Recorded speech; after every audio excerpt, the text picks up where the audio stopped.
This is a Film Stories original podcast. Love this podcast? Support this show through the Acast supporter feature. It's up to you how much you give, and there's no regular commitment. Just hit the link in the show description to support now. Explaining football to the friend who's just there for the nachos? Hard. Tailgating from home like a pro with snacks and drinks everyone will love? An easy win. And with Instacart helping deliver the snack time MVPs to your door, you're ready for the game in as fast as 30 minutes. So you never miss a play or lose your seat on the couch or have to go head-to-head for the last chicken wing. Shop Game Day Faves on Instacart and enjoy $0 delivery fees on your first 3 grocery orders. Offer valid for a limited time. Other fees and terms apply. Ryan Reynolds here from Mint Mobile. With the price of just about everything going up during inflation, we thought we'd bring our prices down. So to help us, we brought in a reverse auctioneer, which is apparently a thing. Mint Mobile Unlimited Premium Wireless. How to get 30, 30, bit to get 30, bit to get 20, 20, 20, bit to get 20, 20, bit to get 15, 15, 15, 15, just $15 a month? Sold! Give it a try at mintmobile.com/switch. $45 upfront payment equivalent to $15 per month. New customers on first 3-month plan only. Taxes and fees extra. Speed slower above 40 gigabytes. See detail. It took a lifetime to find the person you want to marry. Finding the perfect engagement ring is a lot easier. At BlueNile.com, you can find or design the ring you've always dreamed of with help from Blue Nile's jewelry experts who are on hand 24/7 to answer questions. And the ease and convenience of shopping online. For a limited time, get $50 off your purchase of $500 or more with code LISTEN at BlueNile.com. That's $50 off with code LISTEN at BlueNile.com.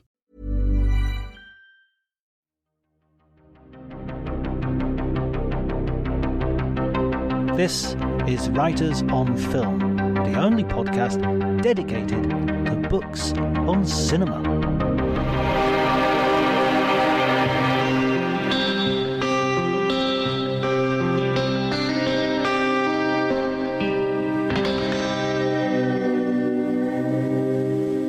Hello and welcome to Writers on Film. My name is John Bleasdale. I'm a writer and film critic, and today I'm going to be talking to Dan Mirvish. Dan is a screenwriter and film director and a producer, and his new film, 18 and a Half, is available now on demand, streaming at any good streaming service. And if you're in the States, there are some theatres which will be showing it, so please try to hunt them out. This is the kind of film that, you know how everybody says, oh, the cinema of the 70s, I wish they were making that sort of film. Well, this is that sort of film. It's a brilliant political sort of thriller, comedy, oddball in a sort of Hal Ashby kind of way. It's really good, well worth a watch. So I hope this conversation will lead you to have a look at it if you haven't already. Remember, if you enjoy the episode, to like, subscribe, follow me on Twitter if you like, at Dr. Jonty, DRJONTY. I've not got a blue tick, I'm afraid, but you know, who really cares? That sort of stuff. We are shining things. We don't care about this, you know, piffle. So anyway, did I say I didn't care about it? I think I did. I think I said it once or twice. So one thing I also ought to mention is Lee Singer, a good friend of mine and friend of the podcast. He pointed out at the very beginning of the podcast, where the introduction, the musical introduction, and where I talk, I say on cinema like that in an upward intonation, which he finds incredibly funny. So I'm very tempted to re-record that, to take away even an iota of pleasure that he seems to be getting because of my hubris. So we'll see how that goes. Anyway, before you need to concern yourself with any of those matters, please enjoy the conversation.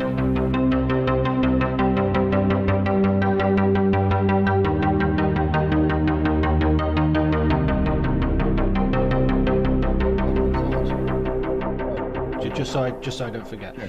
Is Omaha like would be considered Midwest sort of? Yeah, it's literally the middle of the country. Yeah. Right, definitely. Right.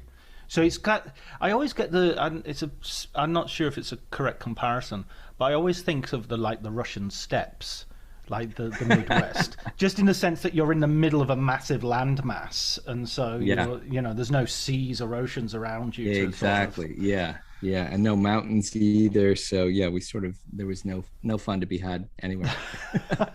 And you grew up there in Omaha. Yeah. I've gone out when I can. Was it like a town or a village or a... No. It's got about 500,000 people, so it's sort of a big enough of a city that it's got a little bit of everything, good and bad and otherwise. But it's just very isolated. There's no other cities near it. So, the closest big city is Kansas City, and that's 4 hours away.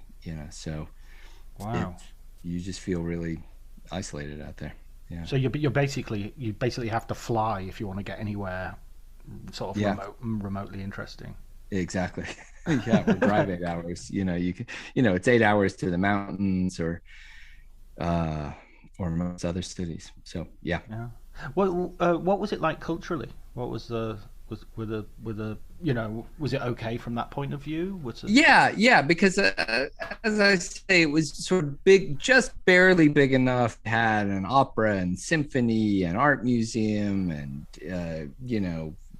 different religions and immigrants and so it sort of had the trappings of a big city, but just barely. So not, and had theater. It's always been a good theater town. So a lot of actors, Henry Fonda came from there, and Marlon Brando, and, a lot of people came from there, and then never went back. But so it sort of had everything you would want in a city. And growing up, I would go there. It didn't really have an art house per se when I was growing up, but there would be art house films at the local college. They would have a screening series, so I'd go see things there. And now there's a pretty good actually one of the better sort of theatrical art houses in the country is in Omaha and has 3 screens, and so I just came back from there. We were screening the film 2 weeks there, which was a lot of fun. Excellent. But my mom still lives there, and so I go back quite a bit. Oh, good. So you're not, you haven't sort of like brushed the dust off your shoes and No, and a lot of my backers on 18 and a half are still from there, because a lot of old friends from high school, and one of my producing partners is Dana Altman, who's Robert Altman's grandson. He still lives in Omaha, so and he's based there. So he helps me raise money, and we work together on a lot of things. So so there's professional reasons I go back there, but also friends and family. So yeah, it's interesting, those places that are sort of small and I mean, as you say, 500,000 people's not small by any stretch of the imagination, but they're kind of contained. Let's say that maybe that's a better way of thinking about it. Yeah, because there can be a tendency for a place like that to generate an ecosystem where you have to create your own entertainment because nobody's necessarily coming through. Exactly. Was that the case in Omaha? I think so. Yeah. I mean, it was certainly, the first film I did, which was called Omaha the Movie. You see the poster there. I mean, that was a case where I had left Omaha. I was going to film school at USC, but then I'd written the script that was set back in Nebraska, and I went back there. And this was before Alexander Payne was making his film. So I was the first real local indie film made there. And it was great because we got, the local film commission. They're the ones who introduced me to Dana. They got me a meeting with the mayor. The mayor was like, sure, we'll give you anything you want, cranes, an office, anything. And then the mayor wanted to be in the movie, so we had a part for the mayor in the movie. And then the governor's office called, and they were like, well, we heard the mayor wants to be in the movie. Now is there a part for the governor? And I was like, well, there is now, and the governor gets in. And that was great because then the head of the roads department worked for the governor. So then that gave us access to any highway in the entire state, so it was, and then even on 18 and a half, we had Omaha Steaks, which is the big local company that makes steaks. They're still a product placement sponsor of the movie. Right. Largely because I grew up with the guy who owns the company, so I've known him for 50 years. So yeah, you get that support there. And like I say, there's like a pretty active theater scene. So a lot of, there's a lot of interesting theater coming out of there. And yeah, so it's but yeah, exactly, because you're not relying on anything or anyone else, so you just jumpstart everything, yourself, whether it's a zine or a play or a movie or whatever it is.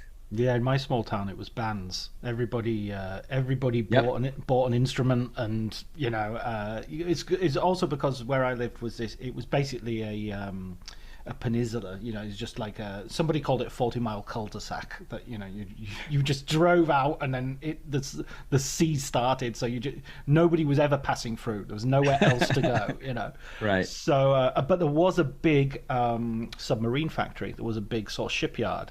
And so we had like 100% employment. So people would leave school at 16, go straight into employment, and by the time they were in their early 20s, they were earning, pretty good wages. And but there was nothing to do. So basically, if you weren't into football or sport or anything like that, then you bought a drum kit, or you bought a bass guitar, or you bought and so we had thriving. Absolutely, I'm sure maybe I'm rose tinting it. But I just remember it being so creative, and for instance, no one did covers. It was all original material. Wow. It was like, wow, that's great. What the heck? Yeah. But let's talk about. Yeah, for sure. Let's talk. Sorry, you just broke up a tiny bit. Then I'm not sure what. If it Oh, was... sorry. No, it's okay. I just Nothing important. Okay. I'm sure it'll come out, and maybe sometimes when I play it back, the bits that sounded odd are magically smoothed out. I don't know how. Yeah. No, I wanted to talk about 18 and a Half, which is your latest film, and which is on. I think it's on video on demand in the UK, in the States as well. Is it still in theatrical? Yeah. In the US, on video in US, Canada, UK, and Ireland right now, and it's still playing. We're sort of on the tail end of a 60-city theatrical run in the US as well, so it's still playing a few places in theaters here too. I really love this film, and I'm really sorry that you sent me a link to it like 100 years ago, and I was like, I'll get round to it, and then I saw it on an on-demand service, and I thought, okay, right, now I've got to. Now that it's out in the world, I've got to see it. First of all, the title, you've got that. I know, obviously it has a very specific plot point in the movie, but it's also that Fellini reference. Yeah, although it wasn't for me. That wasn't. Obviously about Fellini, and Fellini was friends with Jules Pfeiffer, who wrote my last film, who wrote Bernard and Huey. So he had some good Fellini stories. But Fellini was no idiot. Like 8.5 starts with a number, which means alphabetically it's always going to be first in any listing. And I thought, well, yeah, he was pretty smart about that. So, but there's not really any direct linkage, except they both films kind of take place at a seaside motel, and that's about the beginning and the end of it.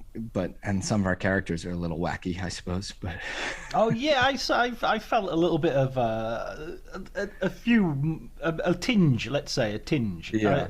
It's definitely not a direct. There's no huge quotes or anything like that. So no, and it kind of betrays more my roots in politics, because I worked in DC for a couple of years as a Senate speechwriter, and someone says the word 18 and a half, and immediately you think Watergate. You don't think Fellini. So for me, that was always kind of first and foremost in my mind. But anyway, right.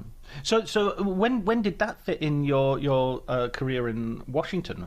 You left the University of Southern California, where you were doing your. No, so I did my undergraduate degree in St. Louis, which was an 8-hour drive from Omaha, and that was kind of when I first started to get involved with film. There was but they didn't have a film program. They had one Super 8 class. So I took that, liked it, did some summer classes at UCLA where I learned 16 millimeter, went back to school. But I wound up majoring in history and I did a semester in DC internship. And then when I graduated, I thought I might go to film school. So I took the GREs, which is the test to get into any graduate school. But then I went to DC, worked a little bit as a journalist first, and then got this job as a speechwriter for about a year and a half. But even doing that, we recorded, this senator I worked for, we recorded a lot of his speeches in the basement of the Capitol. There's a couple of video studios. We would do a lot on video, and then just send the VHS out to, the Boy Scout troop in or wherever it was.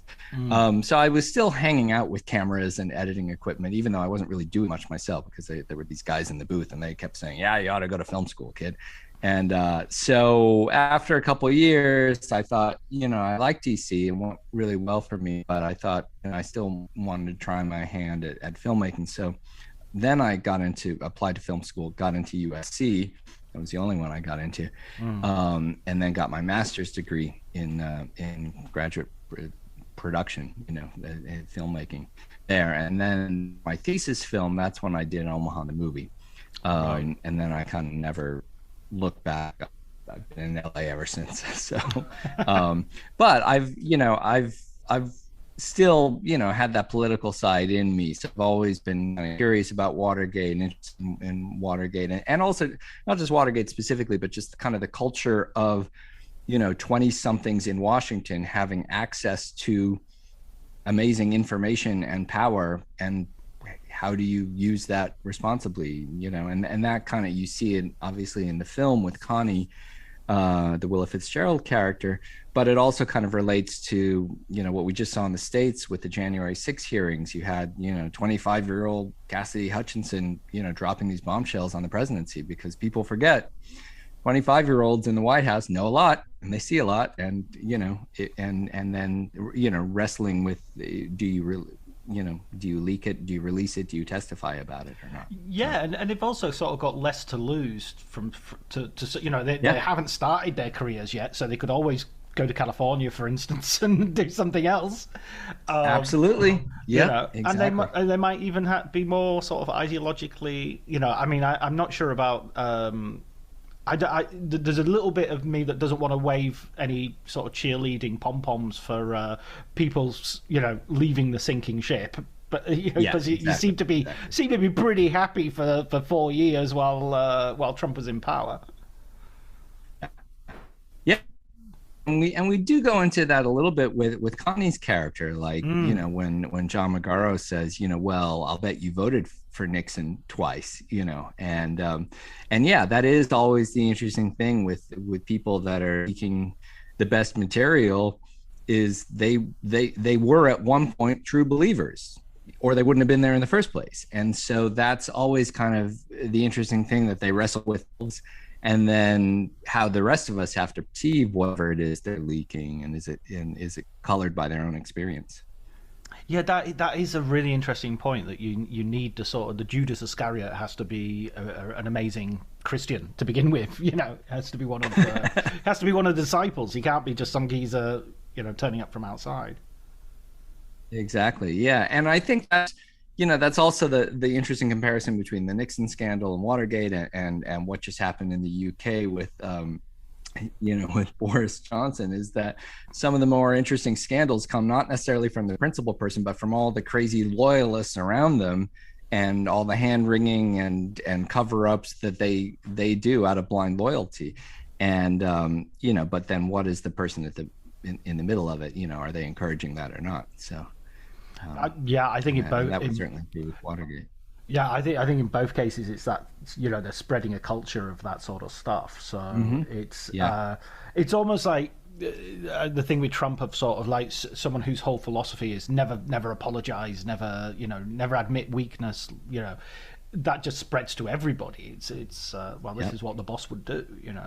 Yeah. I mean, in a sense, that's what.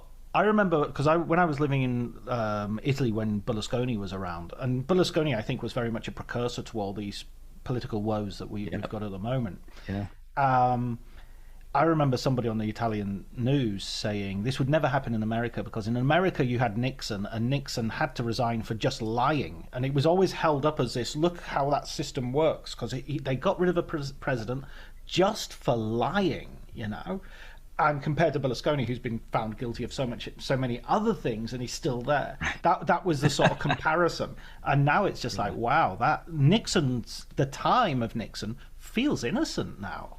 Yeah, exactly. Yeah, and that, and at the end of the day, I mean, I wanted to make a film that would, sort of reflect on everything that was going on with Nixon. But I think part of it was, it wasn't just that he lied once and then he was forced out of office. Is people forget there were a lot of other scandals going on. The ITT scandal, which most people completely forget, was front page news up until Watergate became front page news, and then it went on the back page. But there were tons of other scandals. We don't even get into all of them in the movie. And I think, and it was interesting talking to Pfeiffer about this, because he did these political cartoons about Nixon in the 70s. And, he said, yeah, Watergate was just like the tip of the iceberg. People had been frustrated with Nixon, for decades, even before he was president.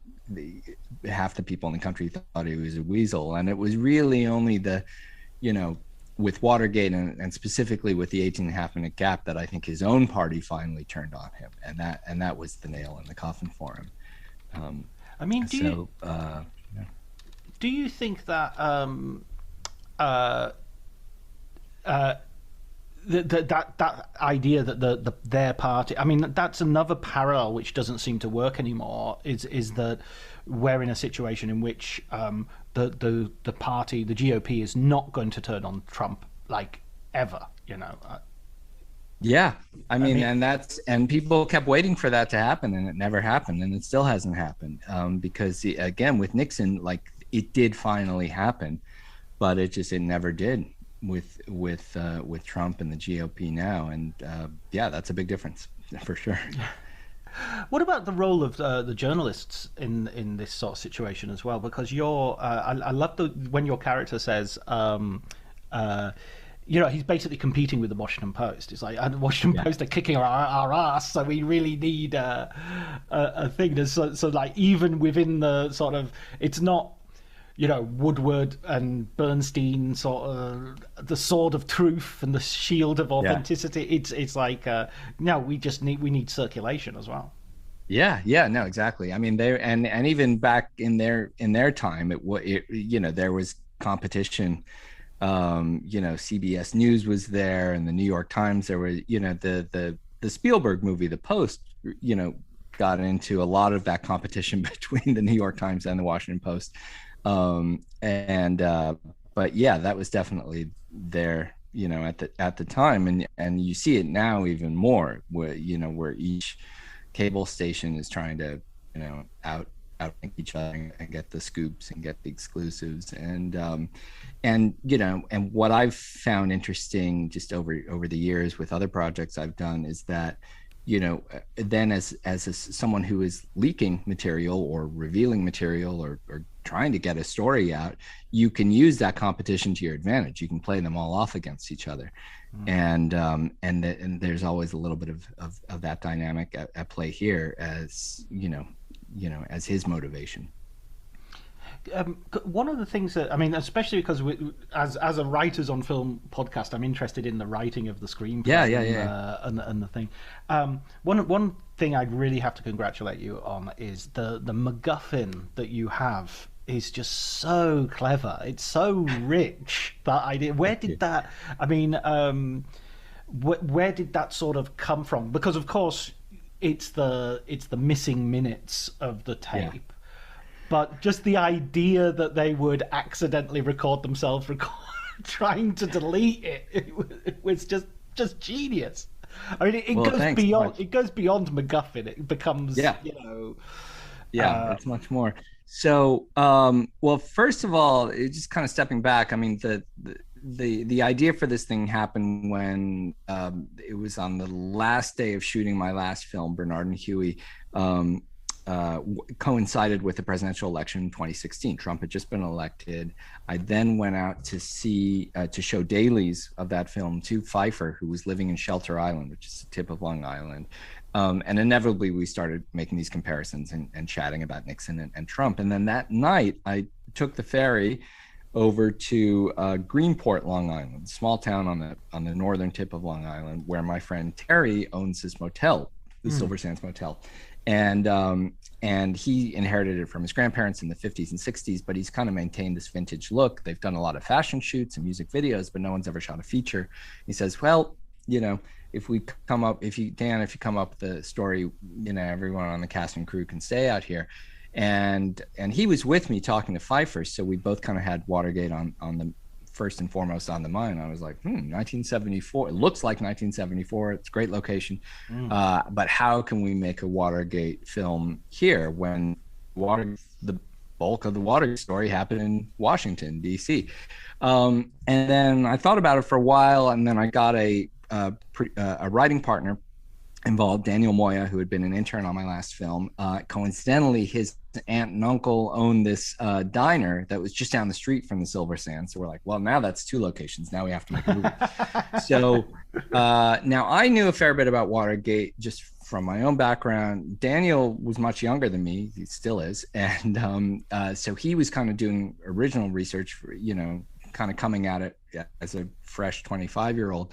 But in doing the research, one of the most interesting things we found was that there really are tapes of Nixon listening to tapes in a room that room had its own voice-activated taping system, because there really were 4 or 5 different rooms in the White House complex that had the taping systems.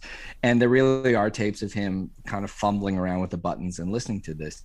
And once we realized that, then it was like, now there's a plausible way in that a character like Connie could have access to the 18.5-minute gap that we know in real life was deleted.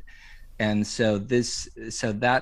but then it also, as you say, like, it made it much more interesting, because then we didn't just have a version of the tape, we had a version of the people talking about how and where they're going to erase the tape. So all of a sudden that introduced, 2 layers that we could, make up, so it's fictional. So once we sort of had that idea for the MacGuffin, and the plausible, idea, then it gave us a way to somehow get to this motel, which we then geographically, we moved it closer to Washington. We say it's in Maryland, which is a lot closer to DC, but it's still, we still came up with that. But I think philosophically also, my approach to historical fiction is, and I don't know if it's more or less traditional than, but like, if you compare it to Tarantino, for example, where something will happen in the past and history is completely rewritten. We're on a completely different alternate timeline by the end of his movies. And what I wanted to do very specifically was create this sort of fictional, loop. It's 24 hours, really, what happens in the film.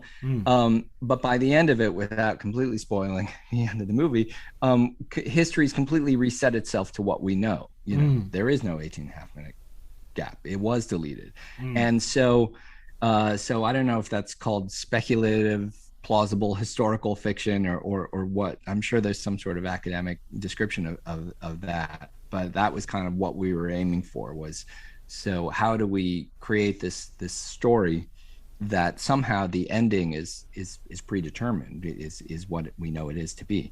So that was always kind of the challenge, was what can we do and how do we make that work? And it's much more fitting to the sort of the milieu of the time, really. All those paranoid, 3 Days of the Condor and the Parallax View and all that sort of, that era of paranoid thrillers that we had, which this, I think, is really, really diving into and being right in the middle of that. Thank you.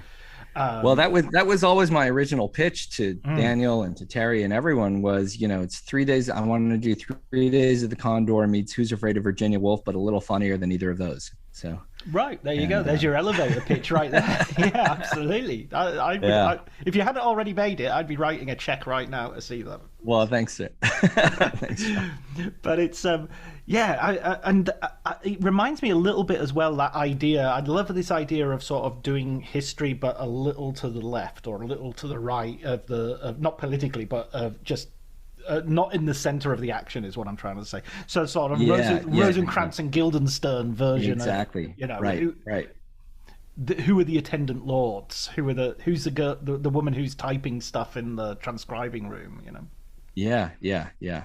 And again, that sort of goes back to my own history in Washington, where I saw like there is a vast number of people that you never hear about, you know, that are these 25-year-olds or 20-year-olds or longtime civil servant staffers who are not, who are not political appointees. So they're there throughout different administrations. That's where there's a reference to, oh, she's a GS2, not a GS4. And because that's a level of civil servant, you know, category. So that was always kind of one of the ideas I always wanted to play around with.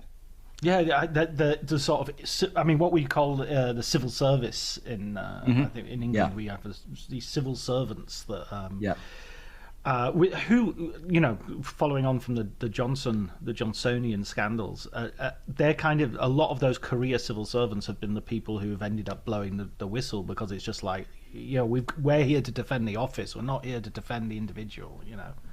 Yeah, exactly. I mean, you saw that in Trump's first impeachment, especially, where you had these national security and foreign service officers who were, you know, they're essentially apolitical people, but they're the ones monitoring the calls and listening in and working in the sort of the lower level of the White House. They don't care who's president. They're like, hey, I'm work for the military or the foreign service or the national security, you know, commission.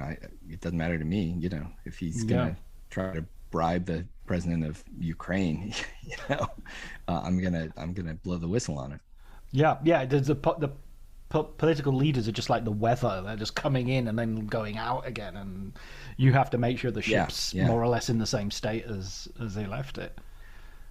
Yeah, exactly. Do you find when you were writing the story, then you had your setting already sorted because you had your locations, you had your time period because you wanted it to be sort of a unit of time. How did you go about sort of getting the story and the characters there to sort of fit, you know, those parameters that you'd set yourself? Well, we did, you know, and this was at a time when I was traipsing around the world going to film festivals with Bernard and Huey. So I knew I was going to be busy with that. So that's why I really wanted to get Daniel involved, and kind of, we came up with the story together, talking it through. And then I kind of set him loose to write the first few drafts of the script. I think initially we wanted to keep it even simpler, and it was just basically these two couples, Connie and Paul, and then they meet this older couple, you know, played by Vondie Curtis Hall and Kathy Curtin, Lena and Samuel, who were sort of this representative of the World War II generation. And we actually had a few drafts with just them, and the hotel was more sparse. And then we just sort of shared the script with a few friends, and they're like, yeah, you need a couple more people here. You know, the locations are, you know, locations can be either the cheapest or the most expensive thing in your budget, but actually adding a few extra characters doesn't cost you that much more money. So we're like, okay. So then we came up with the hippie characters, and that made, and we already had the Richard Kind character who plays like the guy who runs a hotel. So then it was about adding them in there as well, and just kind of populating the world, even though it's supposed to be kind of winter and sparse and not a lot of people. But we're like, yeah, okay, let's just add those characters in.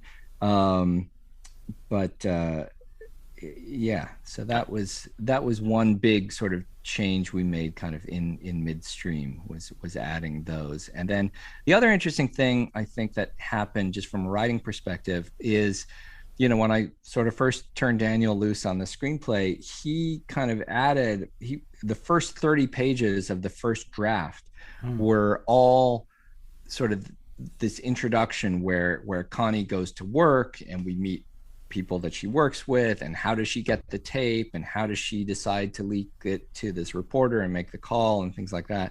And then she only gets on the ferry on page 31, you know, right, and shows up in the town.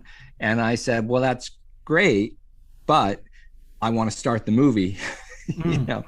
on page 31. And so let's cut out everything from before that. And at first he was like, what? I just spent, a month working on that. I said, it's okay. It will come in handy, for us, for the characters, for, us knowing that backstory is important to us writing the rest of the script. We don't have to show it. And in the end, we show a little tiny couple snippets of it as flashback, and that's fine too. But without having to go into, all the details. And so that was an interesting kind of pivot in the writing process. And so that's just one little insight into sort of how we did that. When you got the casting sort of locked, was that a point at which the screenplay was locked as well, or did you find yourself going, oh well, I think we know who's going to play this character, so I can write a bit more in this direction, or how did that work out? So the casting was for the most part pretty last minute, and I can get into that later. So we had the script done quite a bit earlier. The one actor that we kind of wrote with them in mind, or with their voice in mind, was Richard Kind. That's exactly who I was thinking of, because he's just so good. He's so good. I think the only thing you'd have to do is try to stop yourself from writing more and more stuff for him, because he's just such a we great did. Yeah, exactly. So Rich had been in my last film. He had been in Bernard and Huey, so I knew him. I was familiar with him. We'd done rehearsals on that film, so I kind of knew what his range was. And Daniel had worked on that film too, so he was familiar with him too. Now, but we also knew that he's always very busy, and because he'll do anything. Like, he'll show up for food as long as you feed him. He'll be there, whether it's a play, a podcast, a TV show, a feature film, Pixar movie, voiceover, he'll show up. So I knew that we had access to him. Like, I could call him. I knew his agent. I knew his manager, but I didn't know for sure we'd get him, because it was always very schedule dependent. But just as a sort of a voice that Daniel and I had in our head for that character, we're like, all right, let's sort of imagine Rich's voice in it. And even if it's a different actor, it'll still, be kind of that unique voice. And then we got lucky in the end, and we were able to get, scheduled. That was good. But otherwise, we, as a filmmaker, I always try to keep a very open mind about who the cast is going to be. I try not to have any preconceived ideas at all, because number one, you're never going to get the person that you think you're going to get. I mean, the Richard Kind being the one exception. But for the, you could say, oh, I'm best friends with Tom Cruise. I've known him for 30 years, and then I'm going to write a part just for him. And then, you get ready to shoot, and he's shooting, Maverick or, Top Gun or something. It's like, whoops, I guess I don't have that guy. So you can never know for sure who you're going to get on these kind of films, even if you want. But also, that if you have someone kind of preconceived in your head, it does a bit of a disservice to the actor that you do wind up getting, because they get a sense that, hang on a second, I wasn't the first choice, and I know specifically who your first choice was, and I'm never going to match up or be exactly the same as that person. So I very sort of consciously try to keep an open mind about casting when we're in the writing process. So in our case, we finished the script more or less in May of 2019. Willa Fitzgerald was the first person we met with for Connie. She was recommended by an agent that had recommended people on my last film. Also was recommended by filmmaker Lucky McKee, who I knew, and she was great. We didn't know for sure we would cast her. She was the first meeting we had, and then we thought about other people, and then about a week or two before shooting, we went back to Willa and asked her if she was available, and she was, and still excited to be in the movie. She was great. John Magaro was recommended by Kelly Reichardt, because he just done First Cow with her, and I know her a little bit, and so she says someone's good, you trust her. But we were shooting with those two for the first. So we started shooting March 3rd, 2020. What could possibly go wrong in March of 2020? I'm thinking back. I don't think nothing really happened much. Yeah, really. nothing. No, not memorable at all. So it was sort of the early rumblings of the pandemic, but it was still already getting a little hard to get people to commit to fly from LA to New York. We had an actress that was going to play Lena that had been attached for a while. Then at the last second, her schedule didn't work out. So we were shooting for a week with just Connie and Paul, all their scenes together. And we didn't know who was going to play any of the rest of the cast, or certainly not Lena and Samuel, the two other pivotal actors in the movie. Sure. And then with about 36 hours notice, we got Vondie Curtis Hall and Kathy Curtin attached before their scenes started.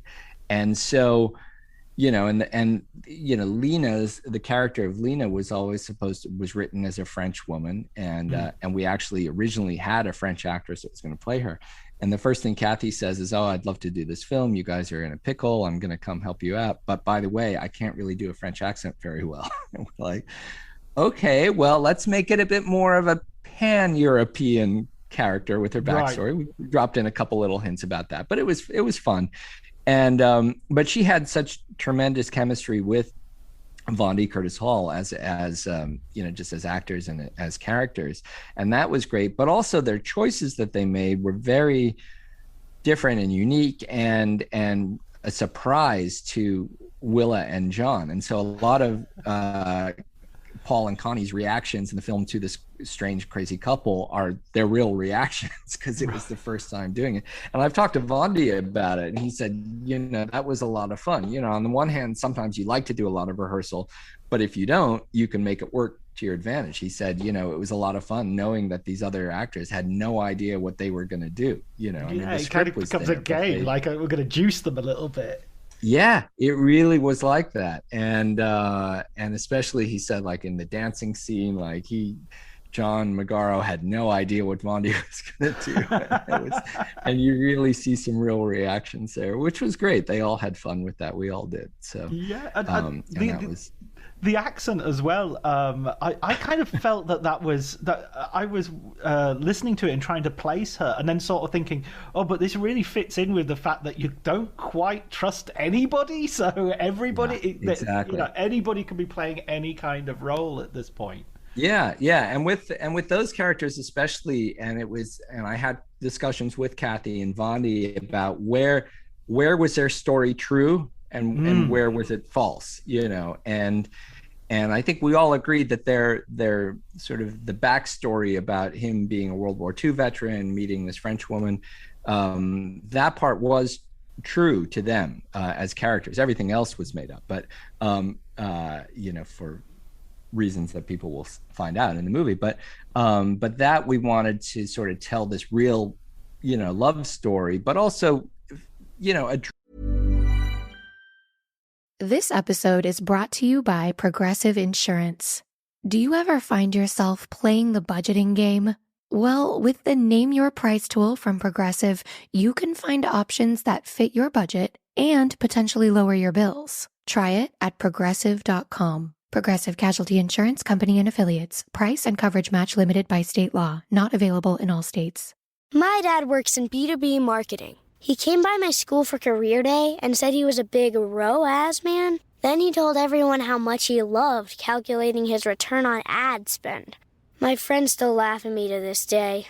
Not everyone gets B2B, but with LinkedIn, you'll be able to reach people who do. Get a $100 credit on your next ad campaign. Go to linkedin.com/results to claim your credit. That's linkedin.com/results. Terms and conditions apply. LinkedIn, the place to be, to be. Address what was the World War II generation doing in 1974, and what was their influences and backstories and motivations, and because normally you think of 1974, you're just telling a 70s story. Well, but there were still people around, not that much older, from who had gone through World War II. And it was interesting, kind of more on the festival circuit now, once we'd finished the film, thinking about the war in Ukraine. Not to bring it too down, but thinking about like how displaced people in Europe suddenly get when there's a war. And it kind of made that character's accent make a bit more sense. Like, oh yeah, there probably were people from Alsace-Lorraine who had moved to France at the beginning of the war, or moved to Paris. And it was like, oh yeah, that that kind of makes a bit more sense, contextually now. But yeah, absolutely, the sort of melting pot has been stirred once more. Yeah. I mean, and there's so many other levels working here as well, because we talked already about sort of 3 Days of the Condor and that sort of stuff, but there's also sort of like a sort of sex comedy that you would sort of I'm trying to think of what's that name of that film, which is just a list of names. Bob, Carol. Oh, Bob, Ted, Alice. And yeah, that one. Yeah, I always get it mixed up. There's a British film called Rita Sue and Bob 2, and I always yeah, that is confusing, man. Right. But yeah, I sort of had a feel for that. There was that sort of, and again, you talking about it generationally, you've got sort of like the older characters of Second World War generation going on. You've got the characters who Connie and John in the middle, who were sort of like, they're kind of like living in the 70s, but they've very consistently brought, conforming to the Second World War generation, essentially, or that Eisenhower sort of background. Right. And then you've got the hippies sort of burning stuff on the beach and singing songs and sort of, and that's the kind of, I was going to say that's kind of the future, but it kind of isn't as well, because it's already the past then, isn't it?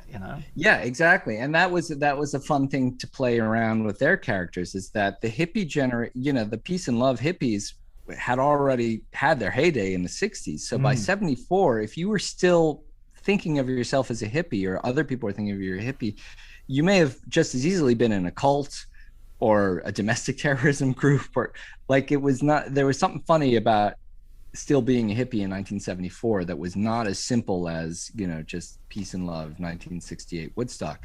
So but also we were playing around with, in 1974 was the very tail end of the Vietnam War, and how does that affect Barry, who's the head of the hippies? He's a Vietnam vet, but also it affects Connie and some of the other things going on at the time too. So yeah, so it was kind of playing with all these cultural forces, and and having fun with the specificity of 1974, as opposed to by 76 it would have been they'd be doing disco music, and that kind of thing. But and that was fun to then think about and figure out what our musical choices were going to be in the film. And so I've got a great composer and dear friend, Luis Guerra, who'd worked on my last film too. And so we decided very early on to kind of lean into a Brazilian theme, which fit with the characters of Samuel and Lena, and sort of thinking about what would sort of cosmopolitan middle-aged couple in the 70s be listening to. They would be listening to sort of hip music from the 60s, which was bossa nova, and also it fit with their world travels. They say they've been to Brazil, so that sort of made sense. So then we came up with fully original bossa nova song and score. I wrote the lyrics to the songs, but we had them translated by a Brazilian friend into Portuguese, and so some of them are sung in Portuguese and in English, which was done with bossa nova songs then. But then even the hippies are listening to the music they're listening to. We kind of leaned into Brazilian psychedelic music called Tropicalia, and we were kind of influenced by that. And just because we wanted a sort of consistency in singers too, because we found a great Brazilian singer in LA, Caro Fioroto, who could sing in both English and Portuguese, and could do different styles. So that sort of made sense to have her. So we had a lot of fun with the soundtrack, definitely. And also that sort of stuff keeps the budget within a certain level, because musical. No, definitely. And yeah, I mean, for sort of creative and budgetary reasons, it's I didn't want to just do, put in Creedence Clearwater or the Rolling Stones, that would have been a bigger budget than the whole film, Yeah. But also I think creatively it's a bit of a crutch that a lot of like big Hollywood period films use, because then you're listening to those lyrics, you're not listening to the dialogue. You've also got whatever associations the audience has with those songs from either films or just the music. Whereas with original music, you can really, it's a tabula rasa. You are putting in those first impressions of those songs. Absolutely, absolutely. And sorry, I buried my own question by asking too much in the last one, which was that sort of the sexual frisson, the sort of atmosphere, which I guess also goes with the motel. You know, just the fact that you've got people in a motel, so it's opportunity. And we always wanted to have fun with that whole thing, and it's playing around with tropes that have been in plenty of other movies, with these two characters pretending to be someone they're not, and that, pretending to be a married couple, and then somehow that forces them to start kissing each other or whatever, but also playing around with the idea, is the older couple, are they swingers, are they cannibals? Like, you don't know what's going to happen. And we didn't either. So that was such a great balancing act, because I was you want to see more of them, and then you're also saying, get out of that room. Exactly, and that was fun, and that was a challenge also. Like, how do you put in a 24-page scene with 4 people at a dinner table and still make it feel like a movie and not a play, and so that was an interesting challenge in acting, editing, and writing, cinematography. And so we had fun with that where we could. And I mean, it always retains a very sort of comic, there's a comic fizziness to it as it goes along. But you go to dark places. Yeah. No, well, because at the end of the day, we had to sort of reset history, and this gap had to be missing, and people couldn't have too many witnesses, so I get you. But I mean, you mentioned Tarantino. You mentioned Tarantino earlier, and as a sort of as the other way of doing it, and creating this fantasy, essentially. Charles Manson doesn't kill anybody, so I assume he's still roaming around Hollywood. I'm not. Maybe he goes and kills a bunch of other people a lot more efficiently. Yeah, who knows? Right. So, but another thing that I sort of goes with the Tarantino thing is that sort of comic use of violence. There's violence in it, but it's done with a definite sly black humor. Yeah, I guess so. Yeah. But also I was very much influenced by Robert Altman, and his grandson's still one of my partners, and films like A Wedding or MASH play with you can uproarious comedy 1 minute, and then dead people the next minute, and tragedy and human drama, and so I've always been fascinated. And then Pfeiffer had written Carnal Knowledge, and that was another one that sort of plays tonally with how things go up and down. And he'd also written Little Murders that Alan Arkin directed from 1971, which is another one that sort of vastly goes from crazy, ridiculous slapstick comedy to tragedy, and in a snap of a finger. So that was something that I think 70s films did, in a way that doesn't happen as much now. But yeah, so that was, we kind of wanted to play around with those tonal changes, and they work for some people, and hopefully for more people than don't. So yeah, absolutely. I mean, I do think that what you're saying about Pfeiffer's earlier films and the Carnal Knowledge and Little Murders, I've seen both of which, that sort of generic experimentation and sort of and tonal promiscuity, if you like, is it's you're right. It's not. There should be a bit more of it, I think, because then you never quite know what you're watching. You can't get comfortable. It's a good It's a good discomfort. Exactly. Yeah, and I think that the trick, to the extent that we pulled it off, is using the music as a consistent thing, because then, and something Luis and I talked about a lot was, he said that, with bossa nova, you can kind of while still keeping the basic rhythms and melodies, you can tweak it to be more thriller or comedic or spy or different tonal qualities, while still keeping a consistency throughout the film. So, even in the ending, which we won't spoil, but where things take a turn for the dark side, the melodies that he's incorporating there are Brasilia Bella, which is kind of Connie's theme song that we have from the beginning, and you hear it in Portuguese during the dance scene, and you hear it in English at the very, very end of the movie. And so having that sort of these consistent melodies and rhythms with bossa nova as kind of the underlying, genre, that allows, I hope anyway, that allows us to kind of make these tonal shifts while still feeling like it's the same movie that you're watching, which was a challenge, because in editing, before we had the music in place, it's like, am I cutting the same movie here? How long did it take you to put it together after photography finished? Well, so I mentioned that we were shooting in March of 2020.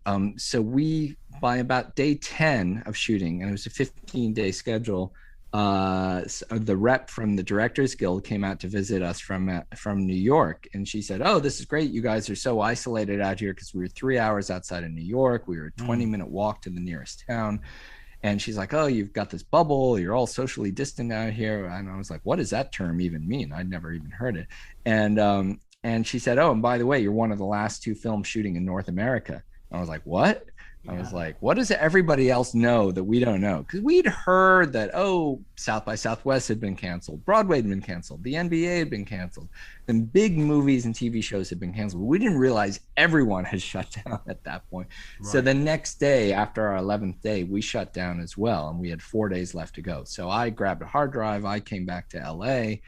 Most of the cast and crew were New York based, and actually a third of our crew, about 7 or 8 of them, wound up staying at the Silver Sands for 10 more weeks because no one else was staying there. So Terry said, "Why don't you guys just stay here? It's safer than New York at that point." And these were like the single Brooklyn types, And so they just stayed there. Our cinematographer, she stayed for 6 months. She just never left. I think she's still there for that matter. And then 6 months later, we were able, the Screen Actors Guild, Directors Guild had come up with the COVID safe protocols, but it was still very early in that process. We were one of the first films back. So we went back in September and shot the last 4 days. But then during that 6-month gap, I was editing. I was making sourdough too. That was another big project I had then, as many people. You're the only person to have done that. That's exactly. Well, my starter took really quickly, and I was like, all right, I'm going to make bread. I mean, I'd always been a baker, but I hadn't done much bread. Right. So anyway, I started making sourdough, but also just editing, and it was the only thing that kept me sane. And but then during that time, that's when we also realized we could do our voiceover performance with Bruce Campbell and Ted Raimi and John Cryer. And because actors were sitting at home with nothing to do for 6 months. And so we're like, you know what, you guys all have Zoom. Some of you have decent microphones. And we basically did it over Zoom, and it was fun. It was in June of 2020. All of a sudden we could do this little self-contained 18.5-minute radio drama while everyone else was sitting around not doing anything creatively. So that was really fun to work on that with those guys. But also the same thing with musicians. Luis could reach out to musicians in Brazil, in Mexico City. He had a buddy in Mexico who had been stuck and stranded in Mexico City. We're like, you know what? Put together a horn section. That's going to be our horn section. And they were like, all right, we got nothing else going on. Let's work on the movie. So musically, we started writing a lot more and a lot more songs and a lot more melodies and started filling it out with Caro, who played at Luis's studio in LA, but in an isolated booth. So that was safe. She had to go back to Brazil because of COVID reasons. And she worked with a studio in Brazil too. So we got them involved. Anyway, and then Daniel and I work on the script, and this goes back to the theme of the podcast is writing. Is that gave us a sort of unique luxury that you only kind of studio films do, where they take these breaks in editing, see what they have, and then they always do reshoots. Well, we didn't have to reshoot anything, but we had these 4 days, so we could kind of tweak the script and dial it in based on the footage we already had been editing, and that was really helpful. We got rid of a couple of scenes, we added 1 or 2 scenes, but it was and just like these little tweaks in the dialogue. We need a little bit more of this, a little bit less of that, and that was really helpful. So when we got back to set and we had those 4 days, we could really kind of do exactly what we needed to and plug those scenes in.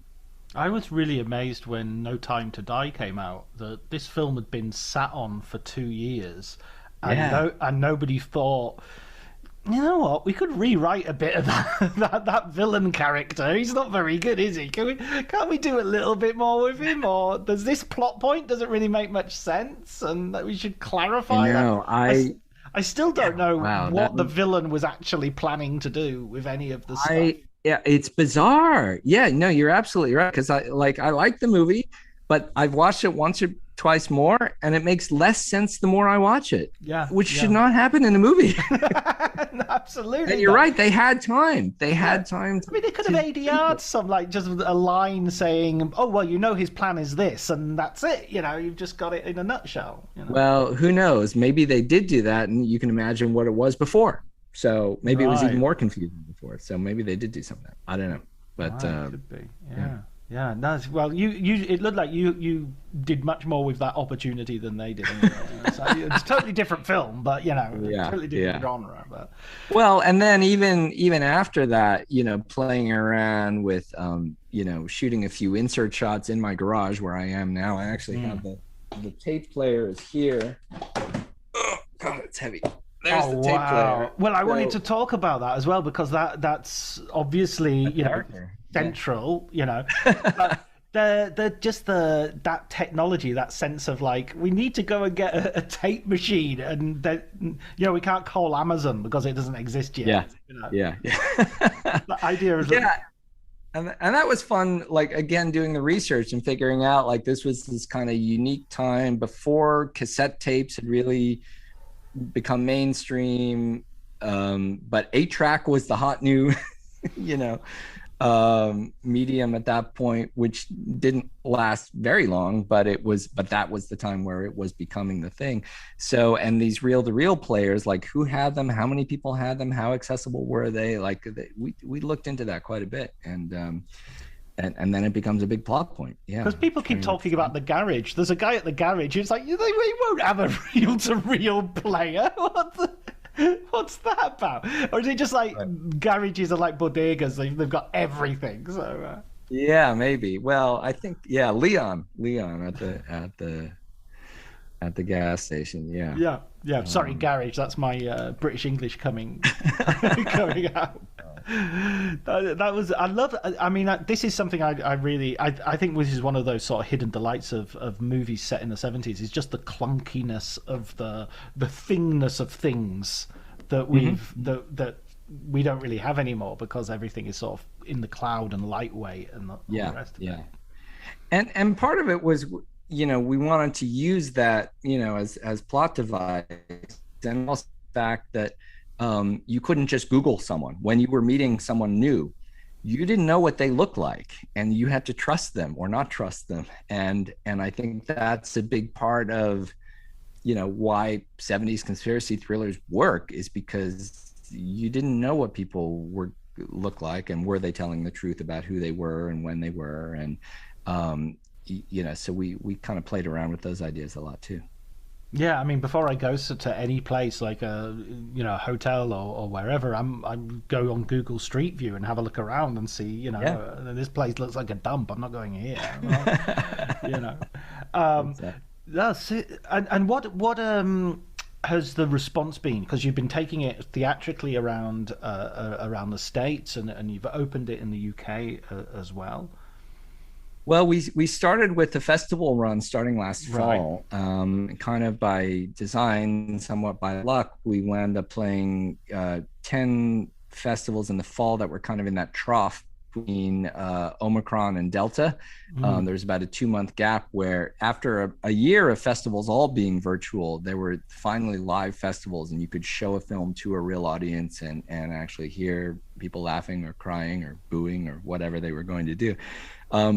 So we did about 10 festivals then. And then during that time, during that festival run, is kind of when we started to get distribution for the film, because we didn't come into it with distribution. And so that was good. And then there was the Omicron spike over the winter. Festivals went remote again. And then we had this other gap where we played about another 10 or so festivals in the spring, kind of between Omicron and World War III, and where festivals were live. And that's when I went to the UK. We went to the Manchester Film Festival, and I won the Best Director prize and got well COVID, done. So damn. Yeah, well, it came in the goodie bag, Swings and roundabouts. And then now with the theatrical run in the States, we're sort of in this other trough between, where monkeypox hasn't hit yet, but that'll be the next thing, and where people are starting to go to movie theaters. We opened the same weekend that Top Gun opened. So, but Tom Cruise got people in the theaters, and we took a couple of them into our theaters. But still, people are very, and with good reason, are still reluctant to go to theaters. And so, but that also changes everyone's expectations about what is a good performing film. Like if you can get 5 people on a weeknight, great, I'll take it. That's and that's fine. And then but we still had this like 45-day window before the VOD, kicked in, and that was, which again, a lot during the pandemic, certainly, and especially before the pandemic, most indie films were doing these day and date releases where the theatrical was the same as the VOD, but films would just get lost. And and I think by having that extra 45-day window and playing in 60 theaters, we were able to kind of make a little bit more of a splash for ourselves. And we timed it intentionally to come out around the same time as the 50th anniversary of the initial Watergate break-in, which was June 17th.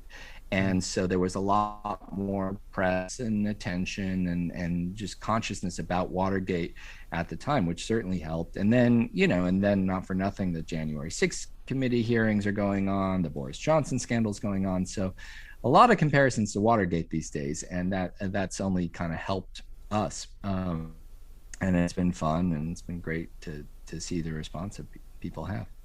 Excellent. Yeah, I mean, the timing is so interesting as well, that you're kind of quite specifically sort of judging where to drop it, and then there's these accidental things happening which are just boosting it as well. Yeah. So it's been a lot of.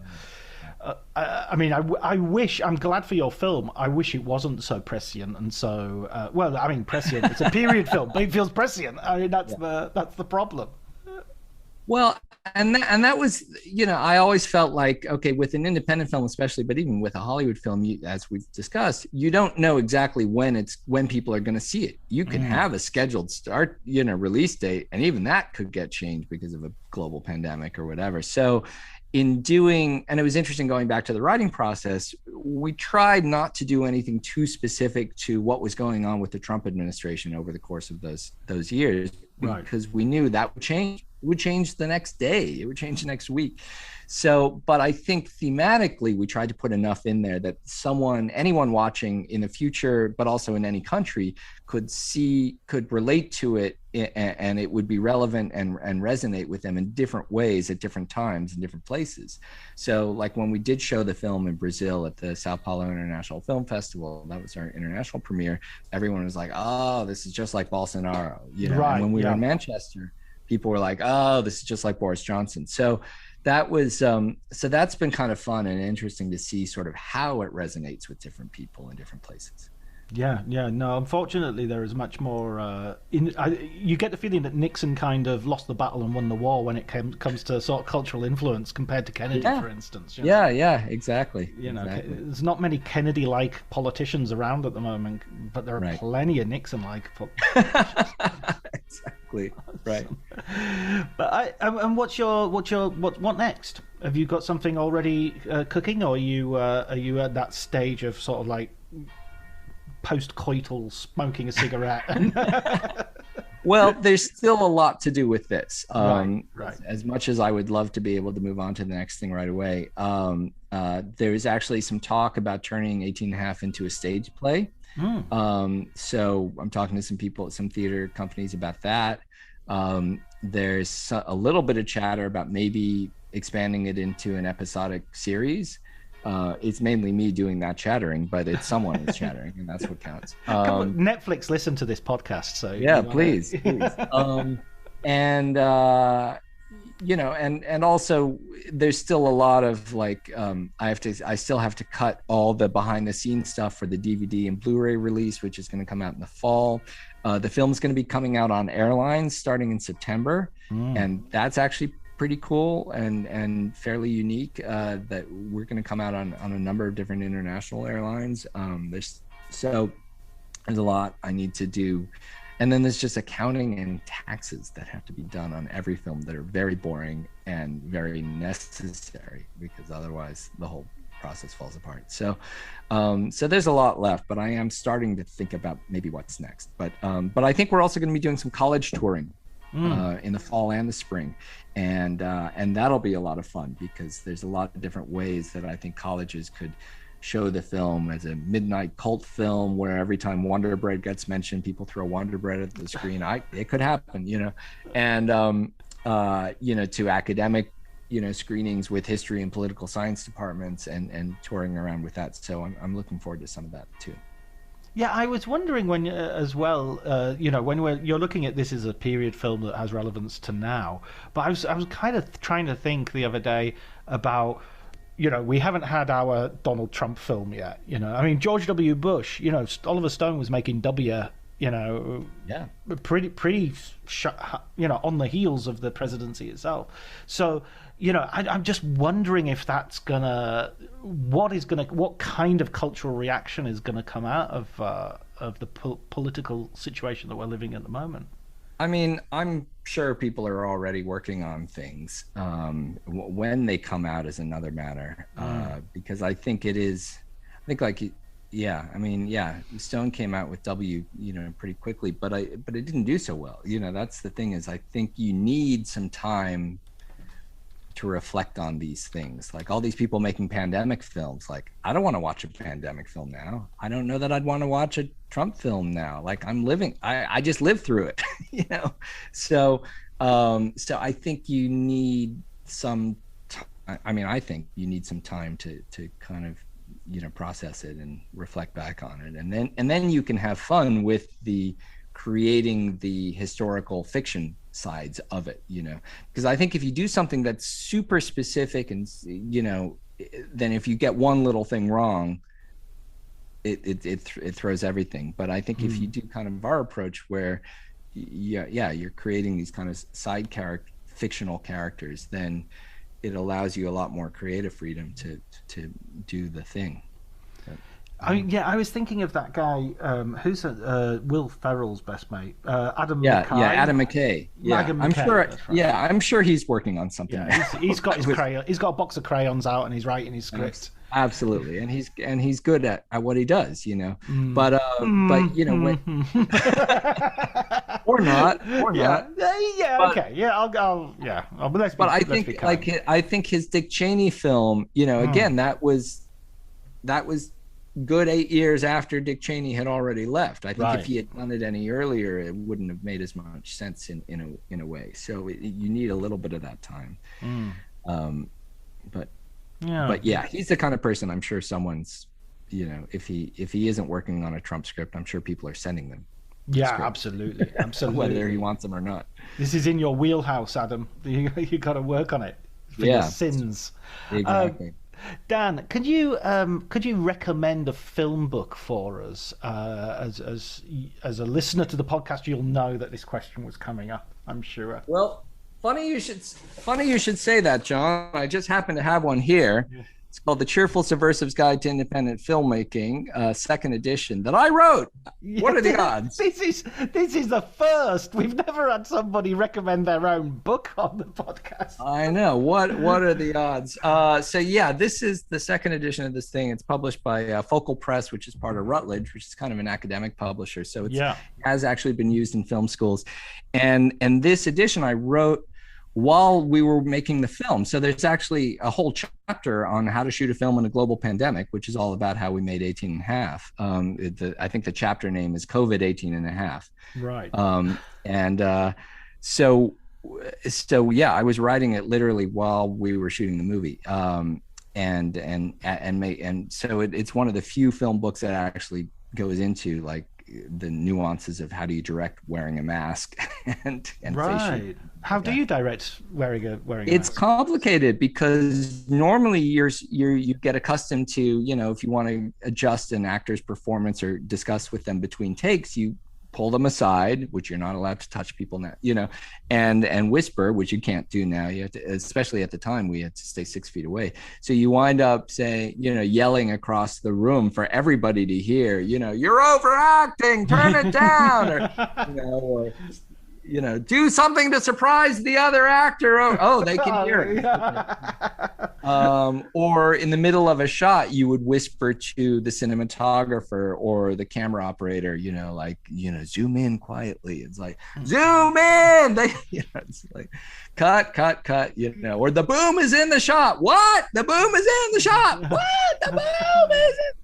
So there's a lot of that kind of it, which is just, it just slows you down, and you really have to adjust how you relate to all these people in a way that is different than pre-pandemic. So it's things like that are, you know, and then, you know, where do you find, you know, SAG says you have to get PCR shots or testing, you know, 24-hour testing every 3 days. Well, if you're in a remote location and there's no labs out there, how do you deal with that? You know, right. And like, well, we found hospitals that we could work with directly, and that kind of helped a lot of other filmmakers. Once we found, you know, a methodology for that, you know, a lot of other people started doing that too. So yeah, it's not easy. It's not the preferred way. I mean, now with vaccinations, the DGA and SAG have come out with, you know, not relaxed, but slightly different rules where it makes it a little easier. But yeah, with those face shields, like,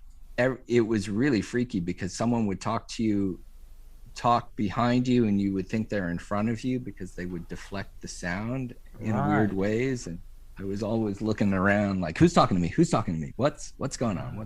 It's not the ideal way to make a film, for sure. But no, I was teaching with those masks on, and I was always feeling like somehow they couldn't see my mouth move. So how can I teach a language where, you know, students do look at your mouth and see if you're exactly. It's a whole new world, but, you know, people are figuring it out and making things and surviving and trying not to kill each other on set, you know. And aside from the recommendations on COVID, that specific chapter, the book is a sort of a nuts and bolts how you make an independent film, and in terms of like what you were saying earlier about, you know, you got to pay your taxes, you got to, you know. Yeah, it goes into all that stuff. Yeah, everything from finding a script, finding locations, to how to raise money, where to raise money, who to raise money from, how to set up an LLC or whatever structure you need, to casting, and how do you do casting, and when do you do casting, and you know, and then post-production, film festivals. There's a whole section on film festivals and what you do with your career, you know, when you're all done. And I think kind of the underlying theme of the book kind of goes back to something Robert Altman kind of instilled in me and Dana, which was, you know, tell everyone the train's leaving the station, you set a start date, and you stick to that date. And if you haven't, you know, you could keep pushing this project for years and years and years and never make the film. And that is certainly true with 18½. If we had pushed it because, we heard rumblings of a pandemic, we might still never have made the movie, you know, to this day. And but that, you know, once you kind of get that philosophy in mind, like, I'm going to make this film, like, I may wind up shooting it on an iPhone or IMAX and anything in between. But we're going to make the movie, and we're going to make it on such and such a day. Then it sort of helps inform how you're going to raise money, how much money you're going to raise, how you're going to cast it. You know, because I do a lot of crowdfunding, and that's cast agnostic financing. So you don't know who your cast is going to be. As I say, even once you start shooting the movie, you still don't know always. But at least we're making the movie, you know. And so that's kind of the underlying, you know, theme of the book. And is, you know, it's better to make the low budget movie than to not make the big budget version, which you could wait around for years to make. So and that's kind of been my career, like just make them and see who you wind up getting, and hope for the best. I always think that the writing has to sort of that's your first frontier, if you like, in terms of the you get, that's the bit that you don't have to pay anybody in terms of, well, of course you have to pay the writer but if you are the writer, you can, no, you don't pay anybody.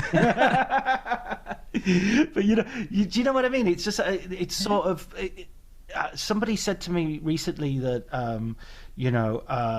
a plot twist is the cheapest special effect. And I thought that's such a... I was someone on this podcast, so you can go back and find out who it was. Was it Tom Schoen, maybe? Anyway, the whole idea being that that's one thing, like as a low budget, you don't have to spend loads of money on it. But if you have a really good story, a really good... As you did with the MacGuffin, it's such a great concept, and that didn't cost you a penny. That was just exactly in the script. Yeah. No, that's great advice. What I've found is the thing that's the biggest unknown in budgeting and planning a thing is location. Because my experience is locations are either free or they're surprisingly expensive, and you don't always know what they're going to be until you start getting into it. So, which is why if you start with someone saying, hey, here's this motel and we'll give it to you more or less for free, like you write the script around that. That's the kind of a good, I've done that on a couple films, but that's the biggest unknown, because casting and crew, like like, okay, if we're shooting it on an iPhone, this is what we're going to pay the crew. If we're shooting on 35 millimeter, this is what we're going to pay. If we're shooting it on an Alexa, this is kind of the scale and the scope of it. But like you said, if it's not in the script, it's not going to be in the movie, and the writing, it costs a couple cups of coffee, per scene in the movie, and that's it. Only per scene, or I would 4 or 5 per scene, I'd say. Yeah, at least, yeah. Brilliant, Dan. Well, I'm going to get a copy of that book because it's my ambition. I shall state it boldly here. In the next couple of years, I'm going to make a film. All right, that's yeah. Yeah, I've just realised that nothing I do ever gets done unless I do it myself. Do you know what I mean? It's like absolutely this podcast. Yeah. If I sort of pitched this to somebody else, I'd still not be doing it. But if I just do it on my own, then here it goes. So yeah, exactly. Well, the book you can get it around the world. In fact, the first edition just got translated into Chinese. So if you read Mandarin, you can get that. But I also did the I only speak Cantonese. Damn it. Next edition. But yeah, I did an audio version of the book this past year as well. So that's available out there as well. But yeah, no, I mean, that's the secret. You just have to do it yourself. I mean, I live a block and a half south of the Sony lot, one of the biggest studios in Hollywood. It used to be the MGM lot. And I have to remind myself, they're not knocking on my door at all. But technically, since I'm south of them, they're in my shadow, not the other way around. So that's the only way I can wake up in the morning. You console yourself with that thought.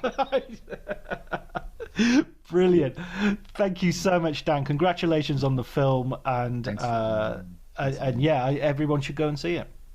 Thank you so much. Thanks for everything. Okay, I'm gonna cut there.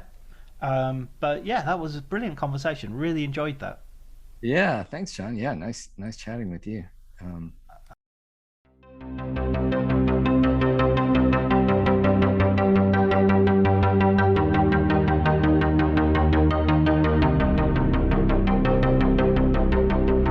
So that was me and Dan talking about his film 18 and a Half and his career generally, and it was a great conversation. I really enjoyed it. We really got down into some stuff there, and a very varied conversation as well. Hopefully it will inspire you to go and watch 18 and a Half, or maybe you've already seen it. I mean, and that's even better. Over the next couple of weeks, it's going to be festival time, so hopefully I should get another episode out for next week, but just be aware that it might be a bit of a bumpy road as we go into as we leave the summer and head towards the autumn. Yeah, nothing else really to say except thank you, Ali Harwood, for the design and the artwork. Thank you very much to Elliot Atkins for the music, and thank you, dear listener, for for keeping me company while I do this. And of course, thank you to my guest, Dan Mirvish.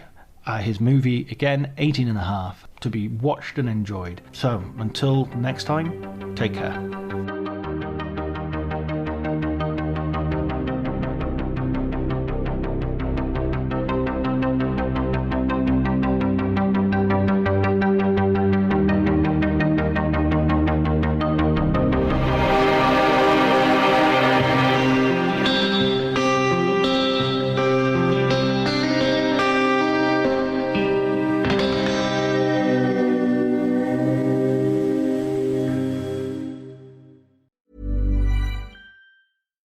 Cue the fireplace and your favorite fall movie.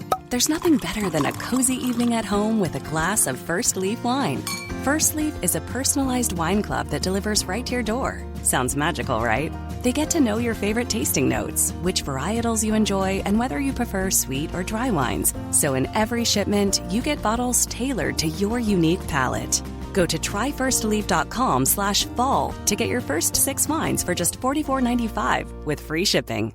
This episode is brought to you by Progressive Insurance. You chose to hit play on this podcast today. Smart choice. Make another smart choice with Auto Quote Explorer to compare rates from multiple car insurance companies all at once. Try it at progressive.com. Progressive Casualty Insurance Company and Affiliates. Not available in all states or situations. Prices vary based on how you buy. My dad works in B2B marketing. He came by my school for career day and said he was a big ROAS man. Then he told everyone how much he loved calculating his return on ad spend. My friends still laugh at me to this day. Not everyone gets B2B, but with LinkedIn, you'll be able to reach people who do. Get $100 credit on your next ad campaign. Go to linkedin.com/results to claim your credit. That's linkedin.com/results. Terms and conditions apply. LinkedIn, the place to be, to be.